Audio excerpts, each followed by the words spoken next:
So I want to talk about one little thing, and then maybe it'll inspire you to say something about yourself, your own thing. I do want to talk about the fetters, maybe for a week or two, maybe for 2 or 3 weeks, or no.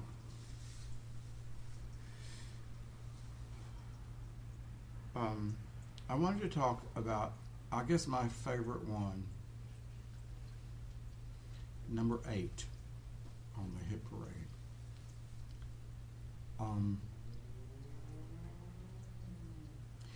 It's very surprising because the very first fetter that you supposedly we work through, the very first one is wrong view.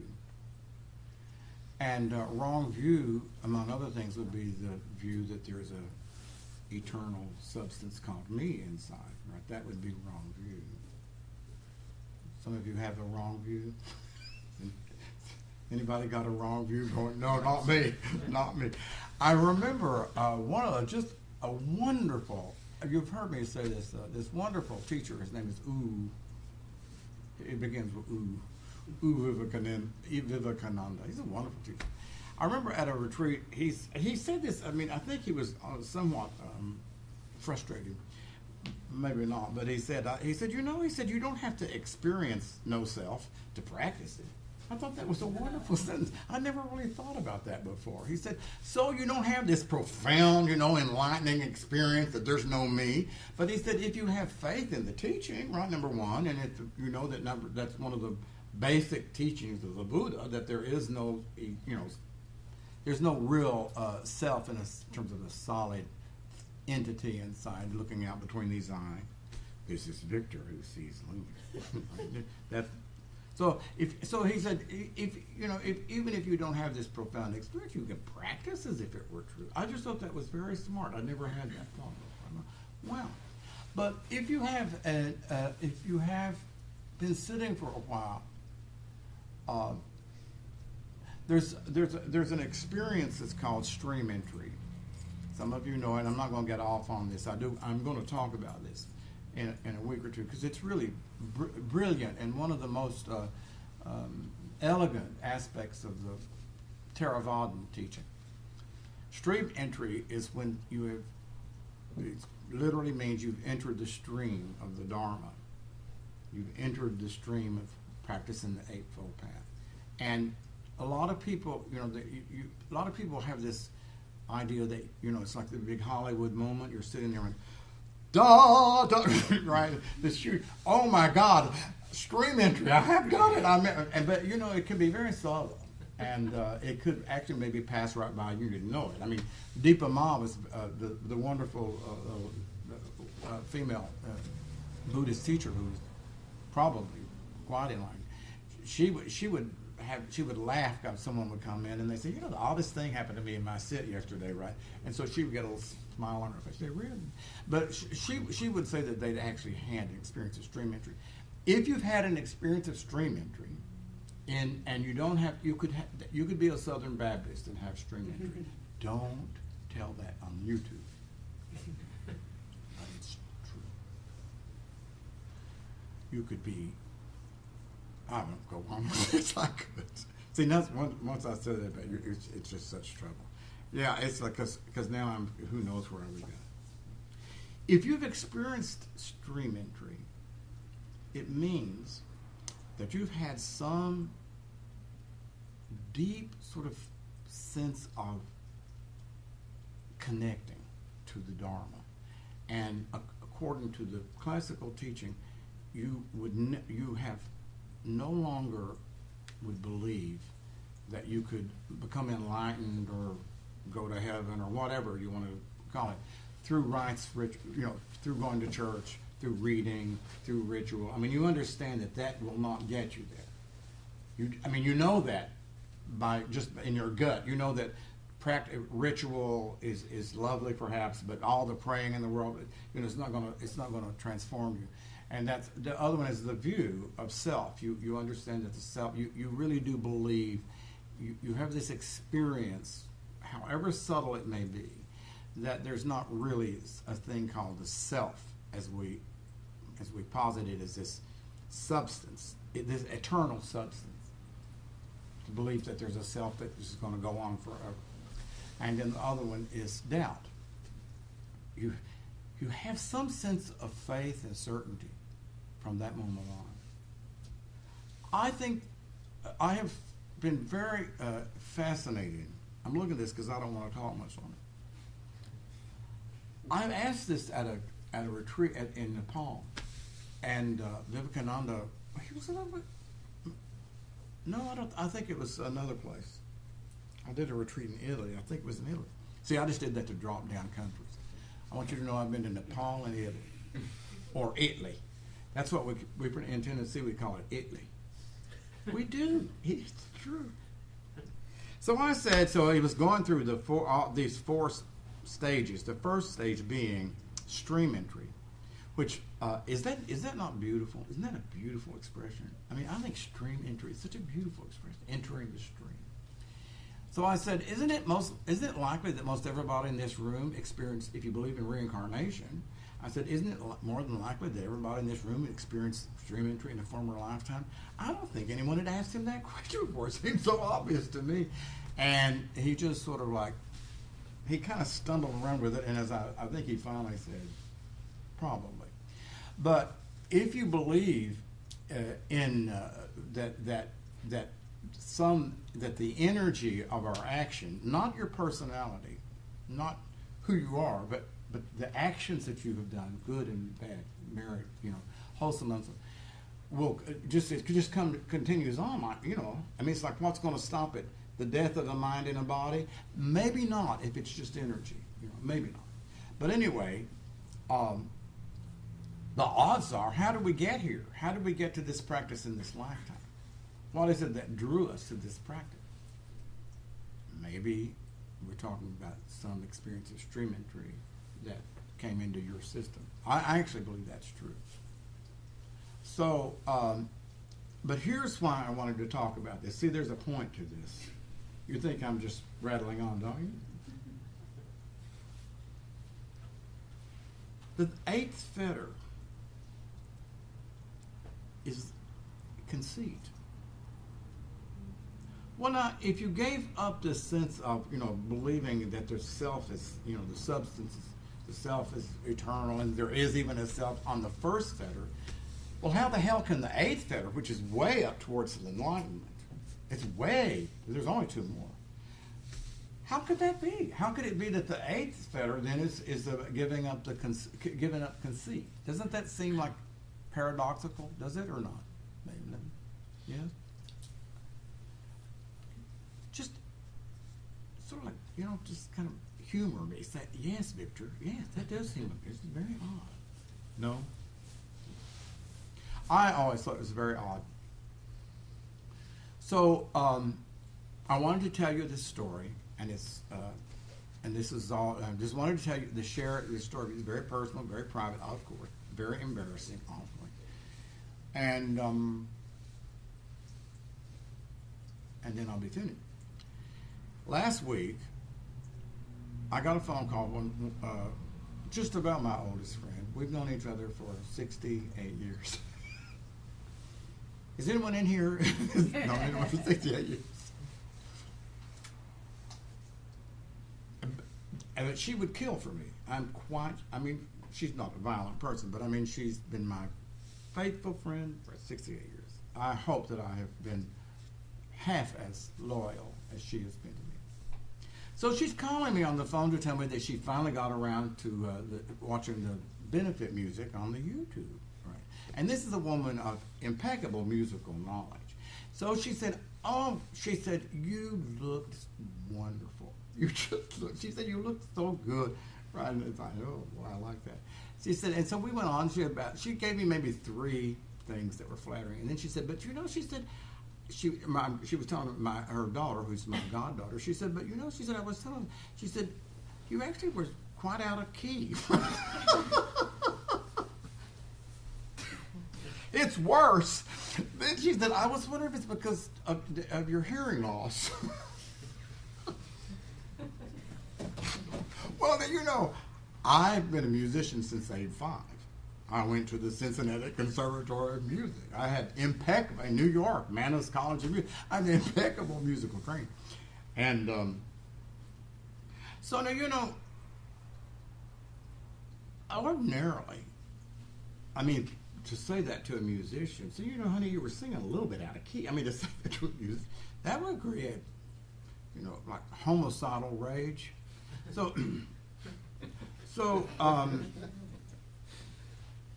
you didn't think I sang out of key, did you, Travis?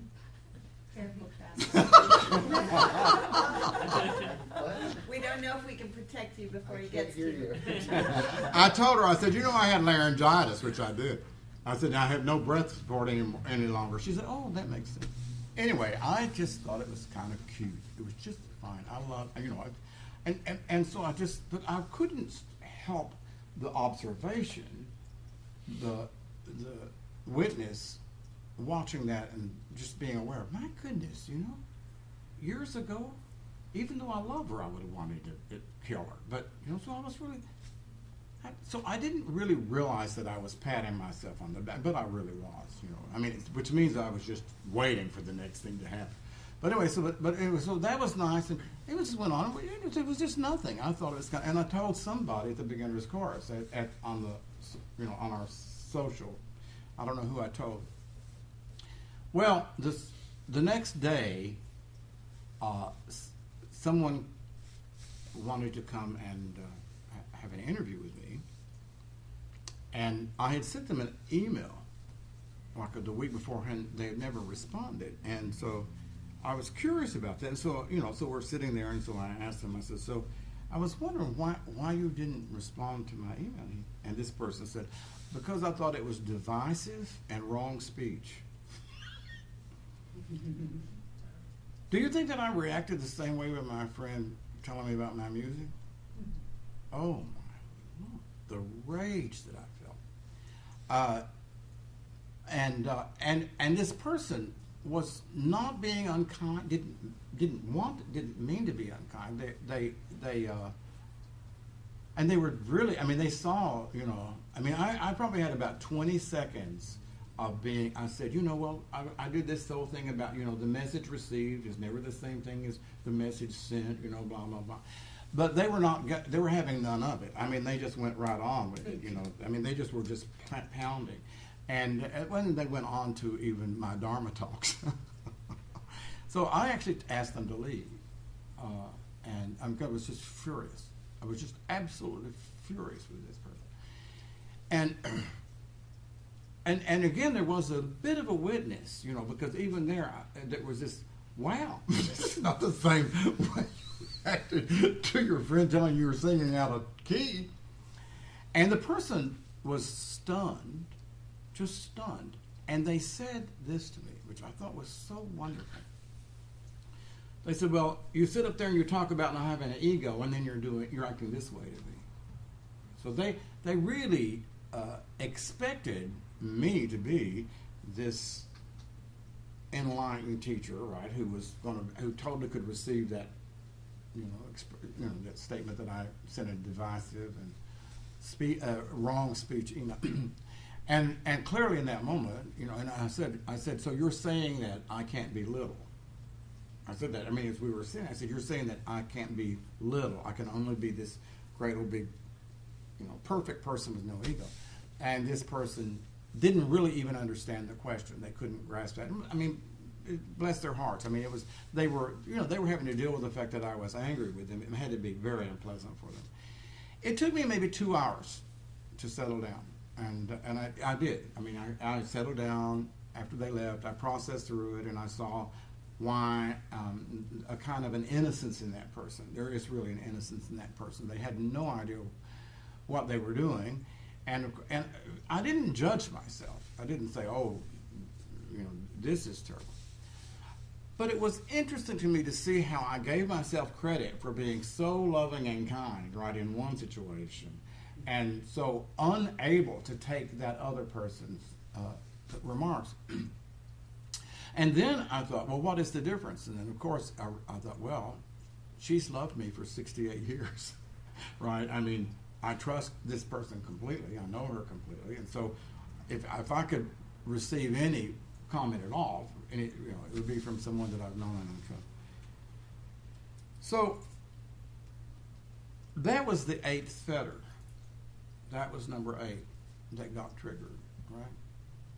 The conceit of I am. And I may be really wrong about this, but I would suspect that I got the early one a long time ago. That early one about that there is no substantial self, and I mean that I see that and I've experienced that.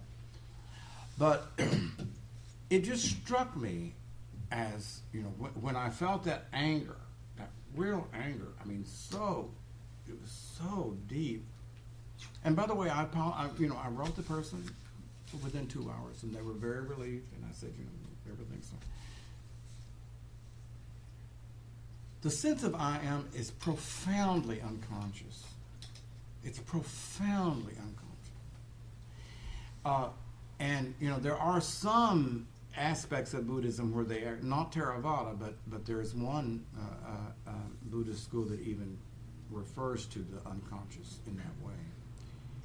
But this goes back to what I said about how seductive our unconscious is. It's, so I just wanted to share with you that it made sense to me that the roots of it, the tentacles or whatever, the deep roots of the sense of I am are so profoundly in the lower layers. They're down there with being an animal in a way, right? My dog or my cat, my sense of, agency. They're so profoundly down there. And and again, if you say with Mr. Freud, right? I mean that the work is about the unconscious coming conscious. That was a really important moment for me. It was an important moment for me to experience. Oh yes, because I haven't had that experience in quite a while, 2 weeks at least. That was a joke, kids. That was a funny joke. Just to laugh now and say, he's probably not had it in 10 years. But it is true that I haven't had the opportunity to feel that sense of I am. I am. How can you say that I could be divisive? I'm a yoga teacher. I am a meditation teacher. So that was not a conscious thought. It had nothing to do with consciousness. Nothing to do with consciousness. And praise be that there's enough mindfulness right there to finally sort of go through it and see it, and finally. And so, as like I said, it didn't take. I don't think it took 2 hours. Maybe 2 hours. Years ago, that could have taken a month, or at least a week. It could have taken a long time, but I mean, really, it was gone. Once I saw, that it didn't really matter if what he said was true or false. None of that mattered. And whether he was being unskillful or skilled, none of it mattered. What mattered for me was to experience that profound attachment to I am that doesn't live here. And the first one that you experience in stream entry, that's gone. That's from here up, perhaps, right? That is gone. That attachment to the idea of self is gone. But the profound layer. So this is the last thing I'll share with you, and then we'll end this. But so the Buddha is talking about the 8th fetter, and you only got 9 and 10 to go, and they're. Once 8th is gone, you're almost finished. But he said, I am, the problem is, for all of us, it's just those 2 words, I am, right? I mean, the minute you say I am, you've already, again, as I say, that's not a conscious thought. It's actually an unconscious feeling that comes up. I am. What was it yesterday? Someone came to the half day, and we were sitting there, and there's a real wonderful person. But I said, "How are you?" And she said, "Well, I am confused." She was talking about the Dharma essay. She said, I am confused. And I thought, well, there you go. There you go. Right? The I has attached itself to confusion, and so that's the reality. I am confused. She's not confused, not her, not in the, but I am confused. So I am happy. So here's what or I am sad. So here's what the Buddha said. I am superior to you is a conceit. Some of you, I wouldn't really think that's exactly true, but I'll say it anyway. No, that was a joke. I am superior to you is a conceit. I am inferior to you is a conceit. It's as conceited as I am superior to you. Now, in the West, we think you're conceited if you say I'm better than you, right? But the conceit is I am. It's not the thing that comes after it. So if you say, if I look at Eric and I say I'm really inferior to him, it's conceited. It's a conceit. It's the conceit of I am. And probably the most subtle of all is I am equal to you. Right? That's more, because that seems so okay, right? We're all equal. So doesn't that seem like, that would not be conceited, right? If I would say, I'm equal to Rosa Maria, we're equal, right? That would seem not conceited, but the Buddha says that's also the same, it's conceit. It's the conceit of I am. I am is it's not an accident that giving that attachment up is you're almost on the verge of not suffering. You're on the verge of it. And I watched part of the Academy Awards. Did you all watch the Academy Awards? And my God, the I Ams. Oh my Lord! It was really amazing to watch. I found it for the first time really. Almost I couldn't really watch it. I had a hard time watching the acceptance speeches, because it's that I am so profound and so, and so you cannot hold on to that and not be protective and defensive. You just can't. Right? You can't. It's just not possible. And so then someone says to me, well, that your email was divisive and I thought it was wrong speech. I cannot not, from that clinging to that I am. What am I going to do but be defensive and angry? That's it. That's all I have to say.